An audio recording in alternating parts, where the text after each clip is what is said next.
Hello and welcome back to Why Such a Fast podcast. Annie McNeely, who is an ISO 9001 practitioner, is joining us today to discuss records management.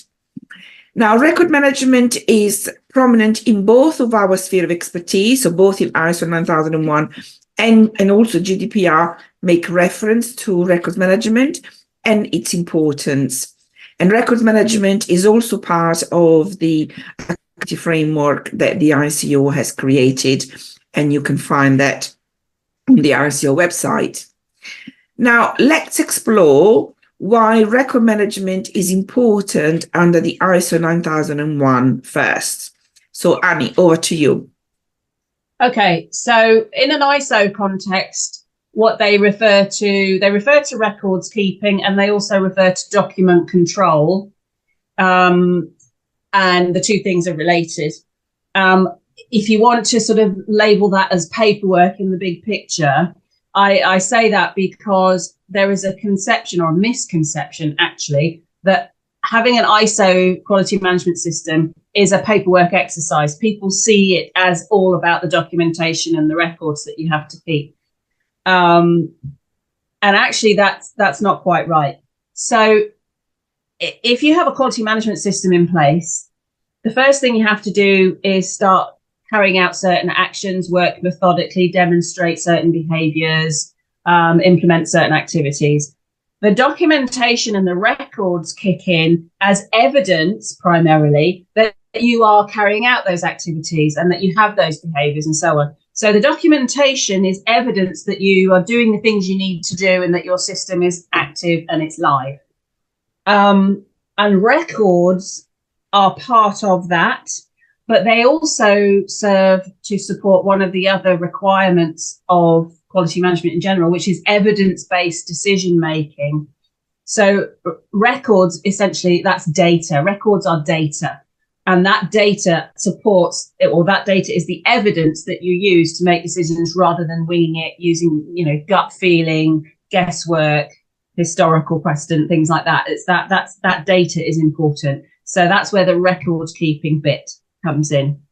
So documentation, paperwork, for want of a better word, and records are very important within ISO, but they are not your quality management system. They are evidence of your quality management system.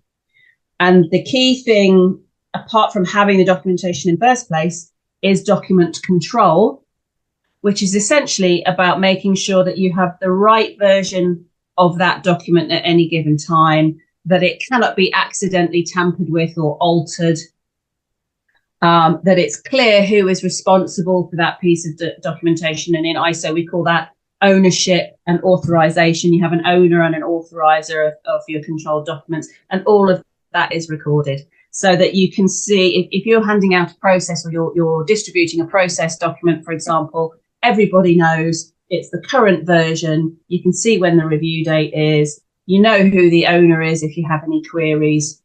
You can see that it's been checked and signed off. All of that stuff comes under document control. And without that, you will not be compliant with the standards. So that's a really important part of it as well. Yes.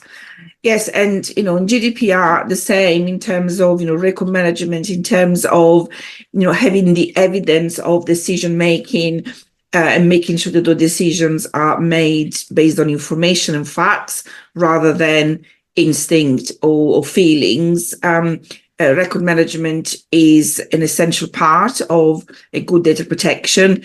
Is not what's going to make you compliant in terms of not what gives you the protection, but is part of it. So having an effective record management system helps to support access to information, which also in turn enable more effective use of resources. So you can easily find and access historical data. Records must be classified, clearly titled, and indexed for easy management, retrieval, but also disposal. And this is where the retention comes in, because again, under the GDPR, you can only store data for a period of time, so not forever. And therefore, knowing where your records are, what records you have, etc., then will then aid the disposal of data that it's past its sell-by date, so to speak. I also always encourage my client to build a standardized naming convention. I think it's key and it's important. Now, depending on the size of the organization, if it's small, then perhaps one standardized naming convention across the organization probably is enough. But if the organization has multiple departments, it might be necessary to have multiple naming convention, one per department, for example, whichever way is more appropriate for the organization. But in my experience, having a standardized naming convention is absolutely key for records management. Oh, for sure. Yeah, I would agree with that. Yeah. Excellent. And the ISO standard isn't prescriptive about how you do that. In fact, it doesn't specifically say that you even have to have a naming convention.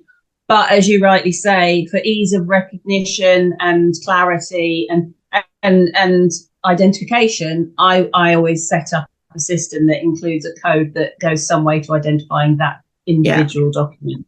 Yeah. Yeah, 100%. absolutely. And also in the naming convention, you can put, for example, the initial of the department that owns that particular document. They're responsible for that document. Again, it helps and support your record management. Yeah. So Annie, how can our audience reach you should they want to know more about ISO 9001 and the benefit it could bring to their business? So you can find me on LinkedIn under my name, Annie McNeely, or you can find me online. A Google search will bring up my website. And my website address is anniemcneely.co.uk. Thank you. And if you would like to know more about GDPR and how it applies to your business, I can be found on social media, LinkedIn, Instagram, and Facebook. You can also reach out to me via email, info@cvgsolutions.co.uk, or our website, which is cvgsolutions.co.uk. Thank you very much for listening. See you all in the next episode.